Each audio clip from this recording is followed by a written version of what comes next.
What a wonderful tradition you all have of announcing where you're lighting your chalice. I'm gonna bring that back to my churches. I love that and see if they want to do that. I'm like so excited watching the names come up that I'm forgetting to start my part. So thank you. Today, I'd like to tell you a little story, and I'm gonna start the time for all ages by sharing my screen and showing you a few pictures. This here is Reverend Florence Buck. And this was probably taken just a little while after she heard her call in the pews of your church. Now, here's who I love to talk about. This is Ned. Ned was Reverend Florence's horse. And back in the time that Reverend Florence Buck became a minister, not everybody had telephones. And she didn't have a car because people didn't all have cars back then. And she needed to go visit a lot of ministers because, see, a lot of the male ministers all stayed in their offices working on their sermons. But the women ministers really took the idea of pastoral care very seriously. And often the minister in the town had the most education of anyone in the area.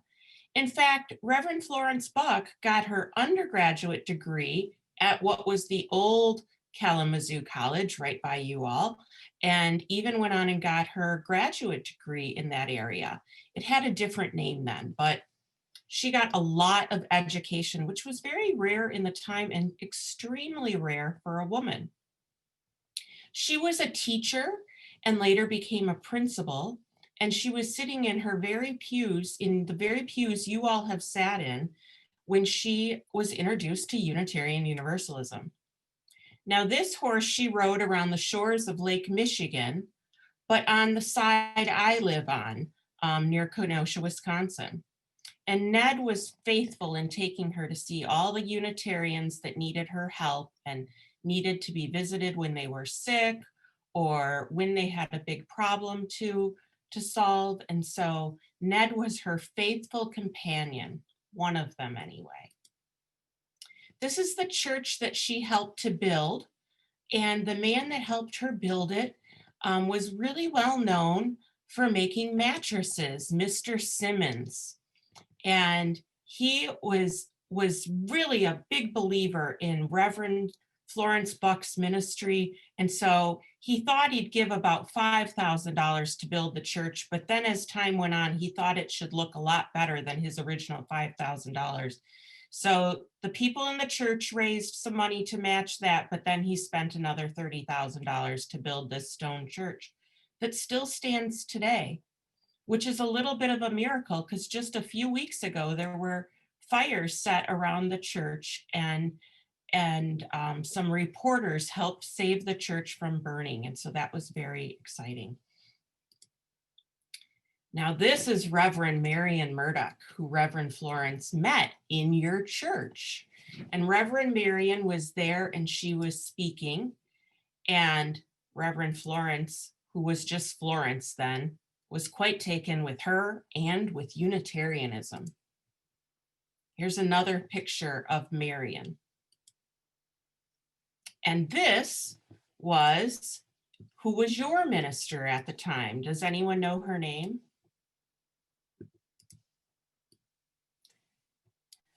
This was Reverend Carolyn.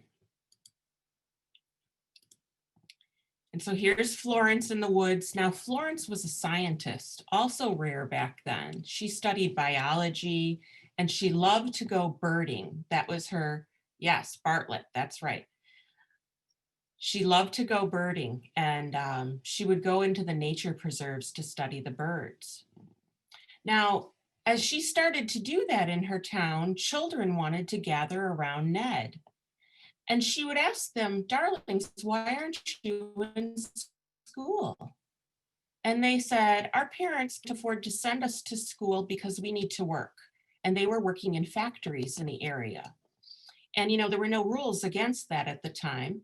And so Lots and lots of youth and young children and young adults all worked in factories and didn't necessarily further their education at the time.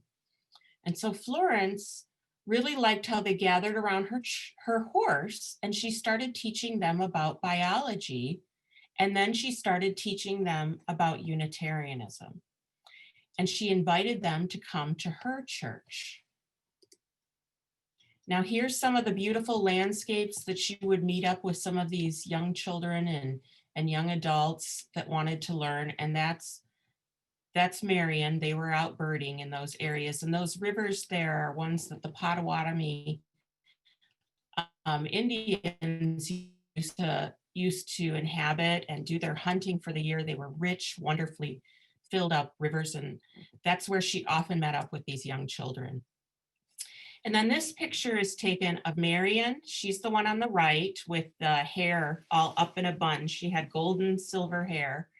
And then Marion, you can see, is right next to her. And then off to the side is Mrs. Simmons. And so they would go on outings, and her husband would write about how they sometimes had red letter days. And it was just a banner of a day off doing their birding and such together. So that was very exciting.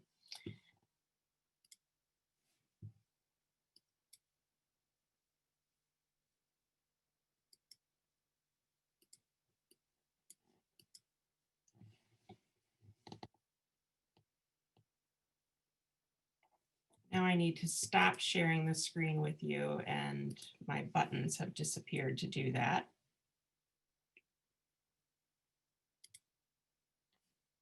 There. Yay. Sorry about that. But Ned was definitely the attractor that drew in a lot of the children. And so Ned was the one that was very excited when children would come around, and it helped Reverend Florence draw more and more children to the school. At one time, there were 3 times the number of children in the school than there were adults. And so the lesson is, if you want to have a good religious education program, you need to get a horse.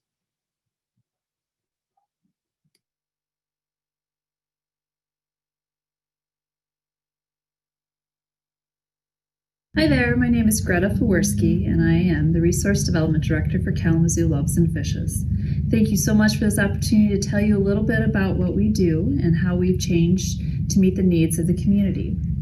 So as you know, we're all about food, trying to get food assistance to people who need it the most, and that's been complicated and has required some creativity during COVID. Right now, we're working on a temporary model, and that includes doing everything pre-packed, curbside pickup.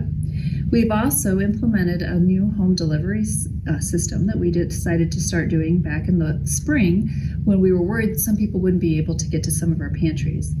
And it's really been a great addition to what we do. We found that we've helped a lot of people that otherwise would not have been able to make it to our pantries, whether because they're immune compromised or they don't have transportation. So even when we go back to sort of a normal, that'll probably be a big part of what we do.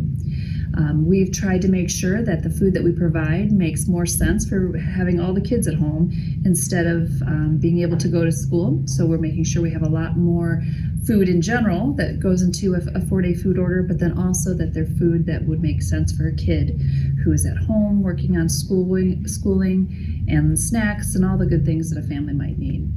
In addition to that, we're still doing our food distributions, our mobile food distributions that we do 5 times a month, and we've actually added 2 additional throughout the month.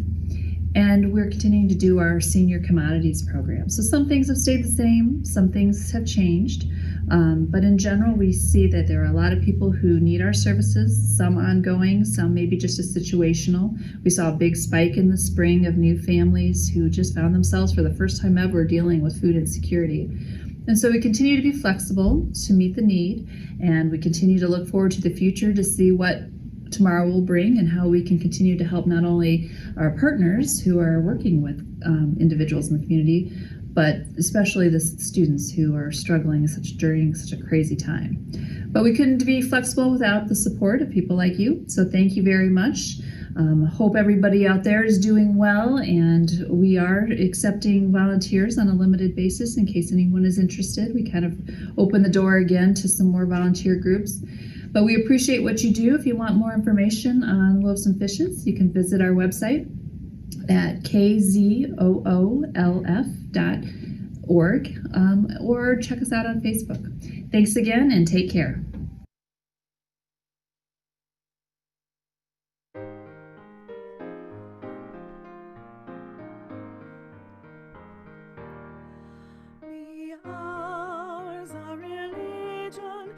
Like sunshine goes everywhere, its temple all space, its shrine the good heart, its creed all truth, its ritual works of love. Be ours a religion which like sunshine goes everywhere, its temple all space, its shrine the good heart, its creed all truth, its ritual works of love.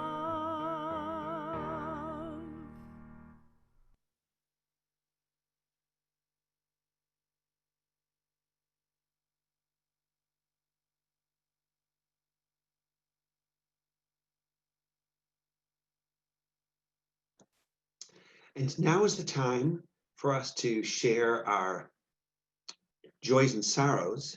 So you can begin to think about what you'd like to share for that. But before we do that, we are going to recite the giving thanks for all that sustains us. From the countless gifts we each have been given, gifts of life and love and sustenance, we bring these small portions to share in the works of love which none of us can accomplish alone.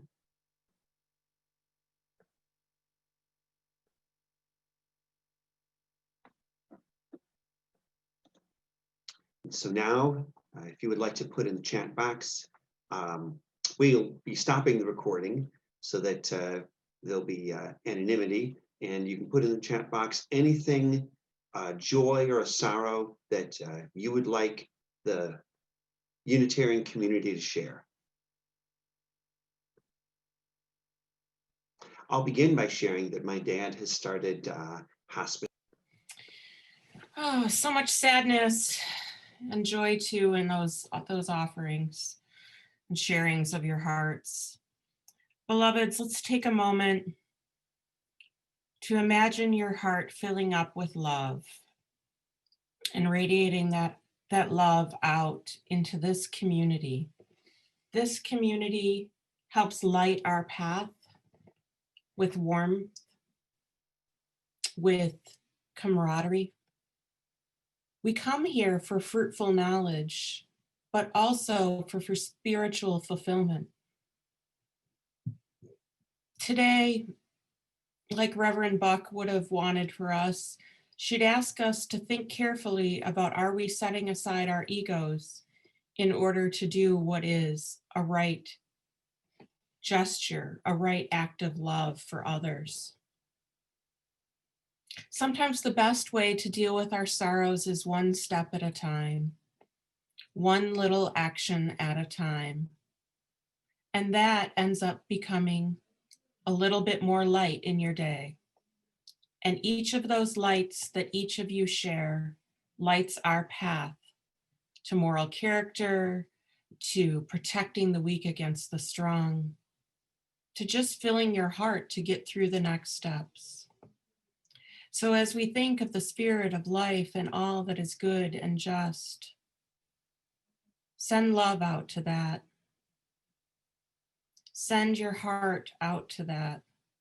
Open your heart to new ideas. And with this, we offer our best selves. Blessed be and amen.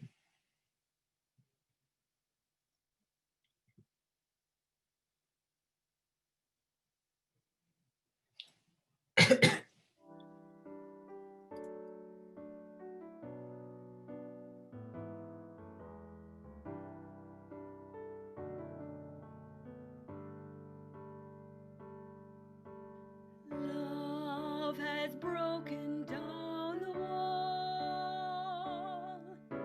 Love has broken down the wall. Let us join our hearts as one. Love has broken down the wall. Love has broken down the wall.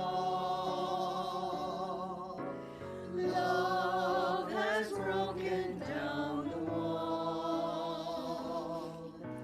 Let us join our hearts as one. Love has broken down the wall. We're accepted as we are. We're accepted as we are. Through love's power, all is reconciled. We're accepted as we are. Cast aside your doubts and fears. Cast aside your doubts and fears. Peace and love freely offered here. Cast aside your doubts and fears. We will tear down the walls. We will tear down every wall. Love has called us one and all. Love has broken down the wall. Love has broken down the wall.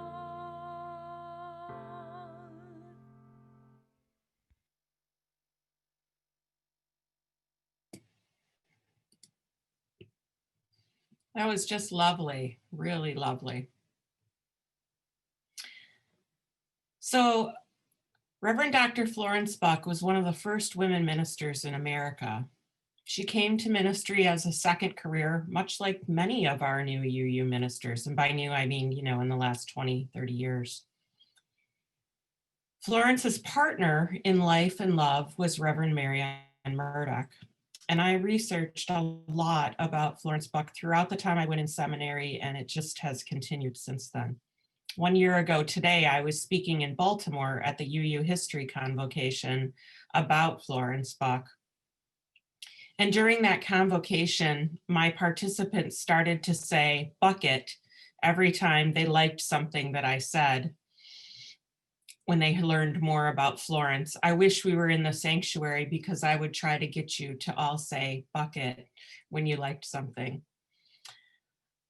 This first reading comes from the annual meeting of the Unitarian Sunday School Society on May 22nd, 1919.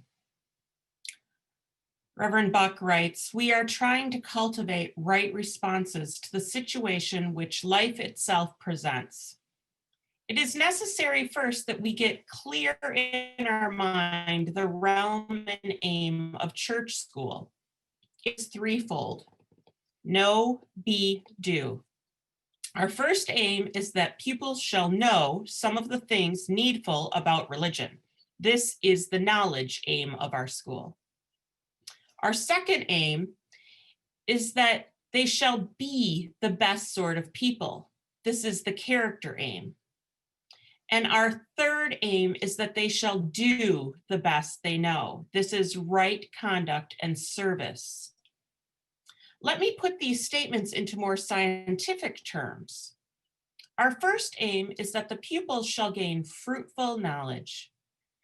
We may not try to impart all knowledge, and in choosing what we would have them know, we must seek for that which is valuable for the conduct of life. Don't try to share it all. We seek to develop right attitudes of mind and spirit. This is, as we all know, one of the best elements of a liberal faith. One's bent of mind, one's interest and loyalties, one's desires for truth are the attitudes which determine what his character shall be. Religious instruction, which seeks to develop attitudes, is very different from that which seeks to merely impart rules of life and knowledge of creeds. And number 3, our turmoil in recent years, and remember she's referring to World War I when she says that, 3 fundamental principles have become clear. Right is the true basis of human association. And she's really emphasizing the importance of community and the interconnected web. She was not saying that we should be right and off on our own. She is saying that we value relationships. Number 2, moral obligations rest upon nations as well as upon individuals. She was always talking about all nations. This was her way of talking about anti-racism at the time. She was quite dedicated to that. And she thought that we should embracing the knowledge that people of all nations brought. And 3, the weak must be protected against aggression of the strong. Now this predates the principles, the UU7 principles. Can you see that she's foreshadowing them though, and that this was the line of thinking that ended up becoming our principles? Now, these are essentially religious principles, she said. Every great religious teacher has declared them. They formed the essential message of the Hebrew prophets, especially the greatest of them all, the founder of Christianity. She very much liked Jesus and wrote the stories of Jesus, as was typical of our Unitarian faith then, that Jesus was spoken of regularly. It's not that they saw a Trinity, they certainly did not, of God's Spirit and Son. They were Unitarians, but they believed in the messages of Jesus and they considered themselves the liberal Christian faith. In fact, the equivalent of the UU World back then was known as the Christian Register. Now, she pointed out that these principles apply to both governments and associated groups within governments, and that is the whole of life. They are religion in action, the core of democracy, she said. Our second reading comes from a sermon she gave in Cleveland called The Divineness of Common Things. She taught that the commonplaces of life, the things which are near and familiar, have lessons to teach us, have revelations of God to make human hearts. She always cautioned that science is no threat to God's revelation in nature. Rather, nature invites communion with God, she said. Scripture teaches that the place on which we stand is holy ground. She frequently taught that our progressive Unitarian faith was one not just of inspirational words, but instead of faith putting religion in action. We are trying to cultivate the right responses to the situations life presents. The weak must always be protected. It is up to all of us to protect all the weak of all nations, of all forms of life. And those are your first readings.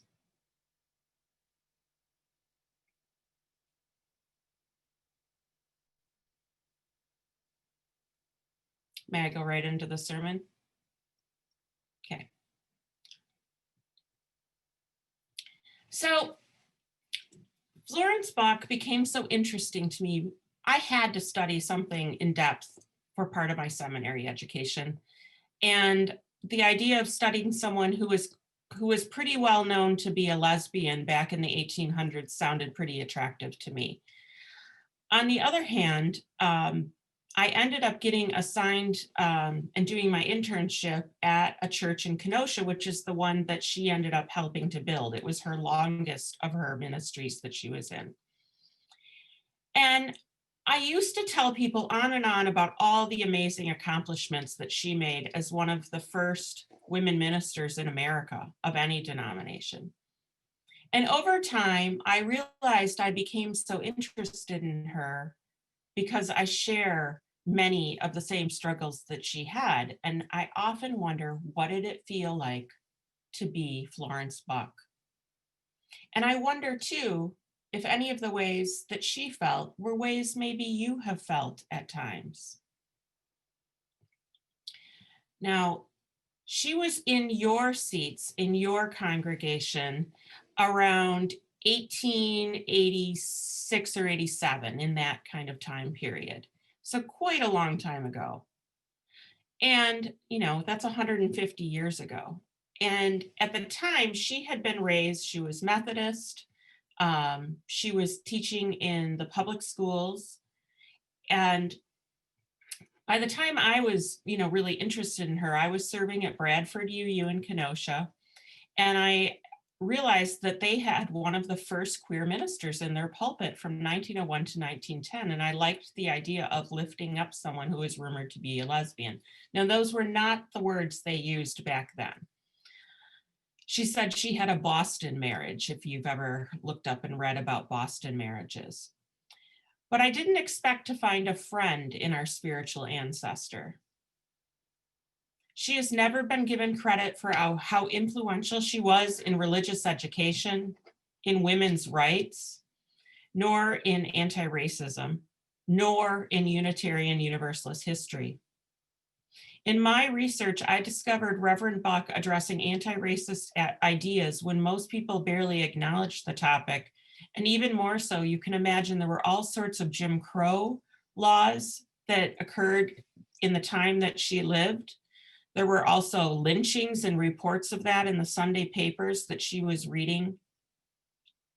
Buck was even teaching children religious education in Black Baptist churches at the time she was working for the AUA, the American Unitarian Association, the predecessor to the UUA. I am personally inspired by her messages of over 100 years ago, and I hope that Unitarian Universalists will embrace her ideas today.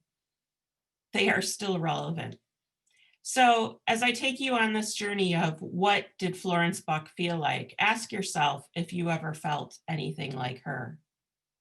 Now in 1889, Florence Buck discovered Unitarianism and she discovered Reverend Marion Murdock. In my research, I gathered evidence that these women were not just sisterly friends, but intimate queer partners. From the very beginning, they shared travels, home, education, and finances. Reverend Marion Murdock's letters of introduction of Florence Buck to Jenkin Lloyd Jones, who was very much in charge of helping new ministers become new ministers, their intimacy and affection is so clear that Jones first assumes that Buck is a gentleman.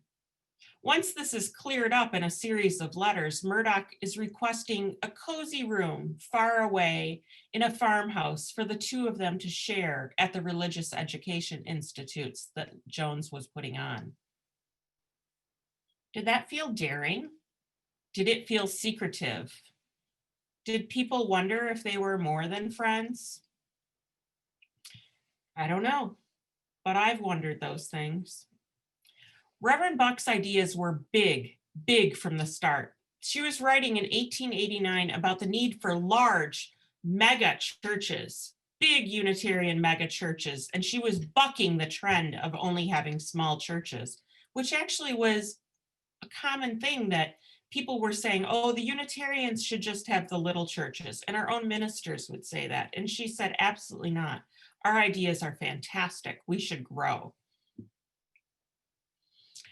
They talked a lot about how this was liberal Christianity, and Buck envisioned robust education programs in our churches. And at one of her pastorates in California, she told the board that if they really wanted to build a church, really build it from the ground up, they should hire a qualified religious educator long before they hire a minister. How frustrating it must have been to tell her board of trustees over and over that investing in religious education was key to growing a church. I wonder how many of our religious educators have felt the same way. I have come to realize that many of the ideas we attribute to religious educator Sophia Faz were rooted in Buck theology. Buck's writing is harder to access. Little of it is credited under her name, but only accessible after tracing where she was and looking at the documents that came out of those events.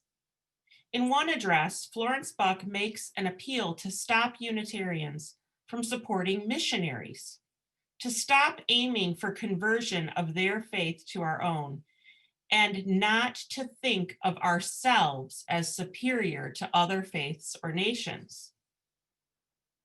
How many times have you been in a meeting where people talk about Unitarian Universalists as being superior to others? She wanted to warn us against that. Can you imagine how angry she must have been when she happened upon colleagues, male colleagues, all talking about how much smarter they were than the Catholics or the Baptists? In 1919, her Religious Education for Democracy address sermon says, "Perhaps most of us can remember the ways of making the appeal for missions which were in vogue in the past. The horrors of the practice and worship and beliefs of the heathen were presented as startling contrast to the excellence of our own faith.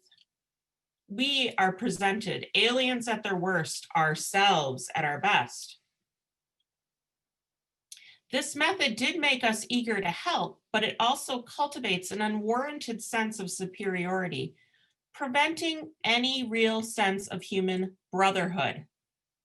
She always valued relationship and community over putting ourselves as superior." She continues in the address saying, religion alone is not in blame for this.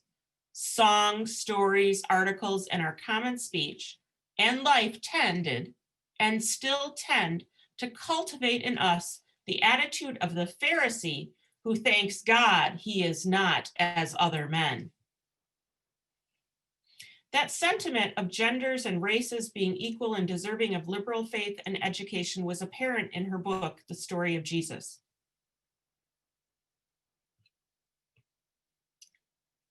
She included song lyrics about welcoming those from all nations and all races. Now think about this. She was writing this before World War I. The more I delved into Buck's teaching, the more I realized how revolutionary she was at the time. And I realized how terribly alone she must have felt. Now, in this era of Jim Crow laws, of separate bathrooms and separate entrances, what did it feel like to walk through those spaces as she traveled to make her speeches? She was quite sought after all over.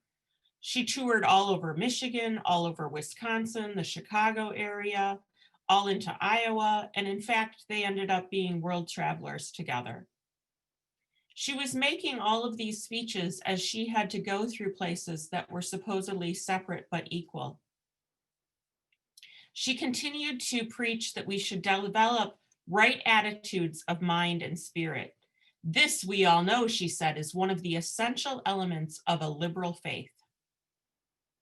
Buck was always ready to advocate for the underserved, for the equal treatment of all, and for education for all people and walks of life. In fact, she also got in trouble frequently from the male Unitarian leaders of our denomination because she was such an advocate for women's rights. And she ended up trying to soften that message and continue to get her message out at the same time by advocating for education for all. And the words all helped her say, this is me wanting to make sure women, children, and people of all nations. Think of her say, she would have been at the front of our Black Lives Matter movement and advocating for people of color at the time. So she advocated for education for all. Her boss, when she later went to work for the AUA, had less education than her. And she must have been so frustrated that other women didn't have access to the advanced education she held. Imagine, before she went to seminary, she already had a master's degree. Many women who got to go to seminary, and I say many as though there were a lot, there weren't. There was just this little handful of women ministers. Seminary was often their first education outside of their grammar school. So she was more educated and more experienced than her male colleagues.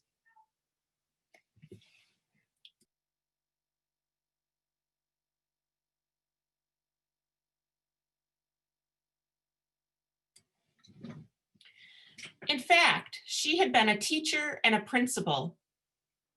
She was doing graduate studies when she went to study ministry, and she was so versed in Greek and Latin that she tutored the Baptist and Methodist seminary students long before she ever heard of Unitarianism. She was doing that all over the Kalamazoo area. She had more education than Marion, more education than Jenkin Lloyd Jones, the person who was in charge of making sure we got new ministers, more than the American Unitarian Association, the AUA president, Reverend Samuel Elliott. By the time Buck was hired to be the associate secretary for the AUA for education, she had numerous degrees. She was the first woman to do postgraduate work at the seminary at Oxford after studying at Meadville Lombard, where I went to school. She was able to continue her ministry of education for all by letting some of her suffrage work kind of take a back seat. But when she took her job as the first associate secretary of the AUA's Department of Religious Education in 1912, during her tenure, she wrote key religious education materials, columns. She led religious education institutes where she taught others how to teach religious education. Now think of this too. This is a time when education was only from a book. Her methods included using art, music, drama, all in religious education, lots of plays and skits, using pictures at the time. Pictures was revolutionary. She helped put on songs and pageants and all to educate adults as well. She also taught outdoors. She knew that having people breathe fresh air and being with nature would help them get that right attitude of mind and spirit. Now, this doesn't seem like an unusual concept today, but you have to imagine the time of segregation and only about 20% of the children attending school all over, regular school. So Buck's church programs were regularly attended by large groups of not yet members. From children to young adults, these were seen as a means of helping to better themselves and build communities. Buck's ideas were not only radical, I would even say she was queering education and faith formation, meaning queering, doing it differently, thinking of it not in the binary, for those of you who follow that.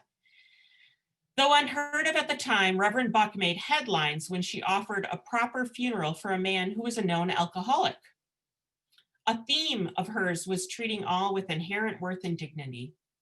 She illustrated much of her preaching saying, one's goodness should not be shown alone by the way he treats his family, his neighbors, and his personal friends and associates, but by the way he treats the most remote, the worker, the poor, the foreigner, yes, even the criminal and the outcast, she said. Not only did Buck queer our faith, show ways to do faith differently, by turning typical ways things were done on their head, she saw herself no reason to bend to the conventions of marrying a man or being alone. As intimate life partners, the Reverends Buck and Murdock traveled the globe. They worked all over Michigan, Ohio, Wisconsin, California, and Massachusetts during their 35 years together. Their beginning intention was, quote, the desire to always remain together, and the church that calls one must call the other. However, their Cleveland, Ohio ministry was the only time the women co-ministered formally. The novelty of having two women preachers attracted large crowds at first.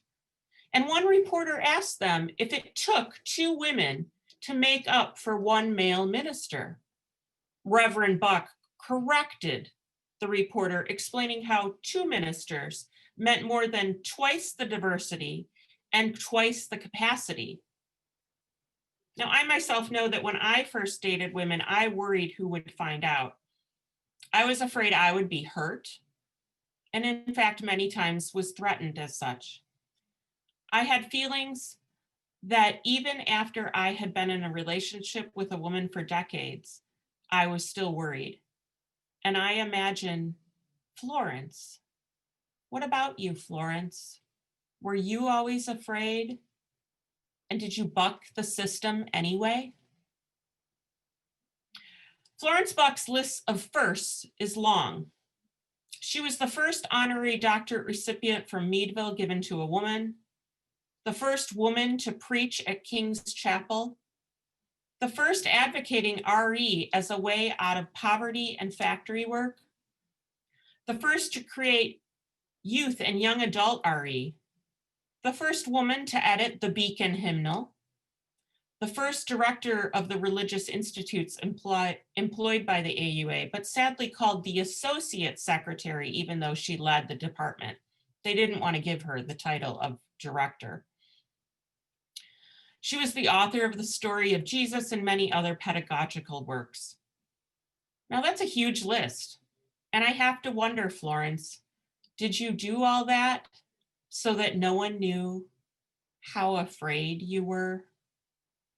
Did you accomplish more than others because you wanted to be recognized and promoted the way the men around you were? Did your voice shake, Florence, when you offered wise advice that no one paid attention to? I wonder if you felt alone, Florence. I wonder if you all ever feel alone in situations like that. I see you.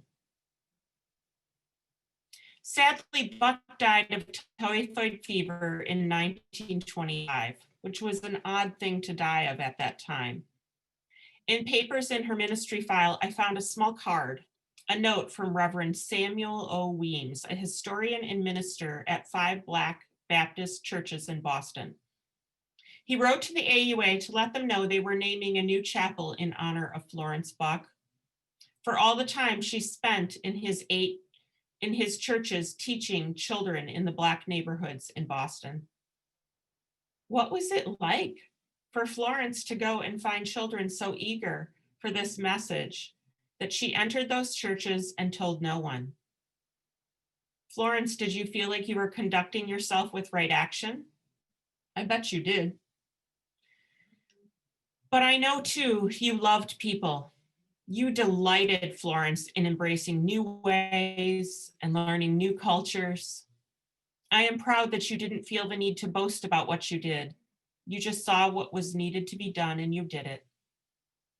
I think of this very prim and proper lady with her golden hair, walking into Black neighborhoods and Black churches with her newspaper headlines she had just read about huge lynchings that happened not all that far from her, and the anti-Semitism post-World War I. Florence Buck believed everyone deserved liberal Christianity and education as a form of liberation. Yet board minutes where Reverend Dr. Florence Buck served are full of folks that thought a man should deliver these messages. In fact, they showed her she was worth less by paying her a fraction of what a male minister would be paid. They gave her little credit. Her name was rarely attributed to her accomplishments. How do you feel when you don't get credit? How did you feel being so alone, Florence? Reverend Buck was willing to turn every notion of how to be a minister, how to educate, and even who to admire on its head. She was queering our faith, doing our faith differently over 100 years ago. Religion in action, she told us, is the core of democracy, the core of our faith. And sometimes it feels really lonely acting on that. It feels lonely being the only Unitarian Universalist in the room. You may never get the credit. Not everyone may understand what you are doing. Perhaps you live in fear doing that right action. Yet Dr. Florence Buck, Reverend Dr. Florence Buck did that every day. I have to think that in her own way, she was saying, buck it, buck the patriarchy, buck the misogyny, buck the homophobia. And I just want to say thank you, Florence, and thank you to all of you when you do right action. And I invite you all to say bucket when you feel alone in doing the right conduct, the right service, and being of right character. Think of her as you inspire others to act out our faith.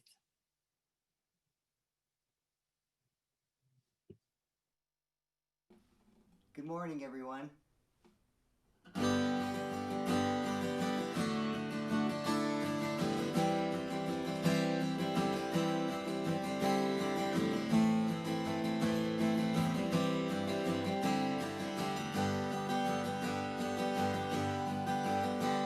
It's hard to believe in the sun in the dark of the nights, and it's hard to believe in the stars in the bright morning light. Well, we all need a place we can go to learn what is real, to ponder the depths of the soul where truth is revealed. Oh, this is our faith. This is our home. Working and seeking, but never alone. In this mortar and stone, these windows and walls, love's earthly home. It's bread for the journey, oil for the flame, for people of love, people of hope, people of change. It's hard to believe there's peace when war rages on, and it's hard to believe there's love when hate's raging from. But for every brave soldier, a peacemaker takes her own stand. And for every soul long turned away, there waits a new hand. Oh, let it be. And let it be. Here in love's dwelling, we learn to believe. In this mortar and stone, these windows and walls, love's earthly home, heating the call. It's bread for the journey, oil for the flame, for people of love, people of hope, people of when a place is what welcomes you in, you will be changed. So the promise of love can begin here in this room. Oh, here in these hearts open wide, welcoming all. This mortar and stone, these windows and walls, love's earthly home, heeding the call. It's bread for the journey, oil for the flame, for people of love, people of hope,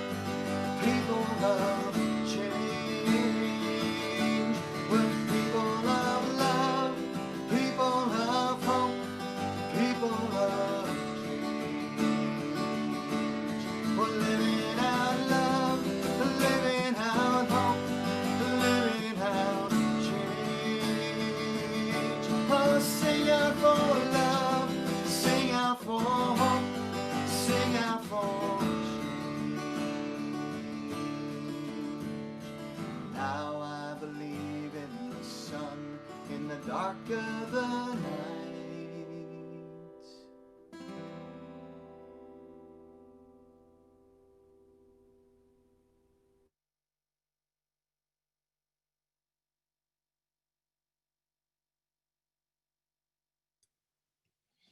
Beloveds, as you go out into the world, hold in your hearts ways that you can set aside yourself and see how to do right action, how to be people of faith who put our religion into action. It's okay if you're alone, even if you have to whisper, say bucket to yourself, say bucket to the world and try a new way. I wish you the spirit of Florence Buck in your efforts. Thank you so much, Reverend Rachel. Thank you all for having me.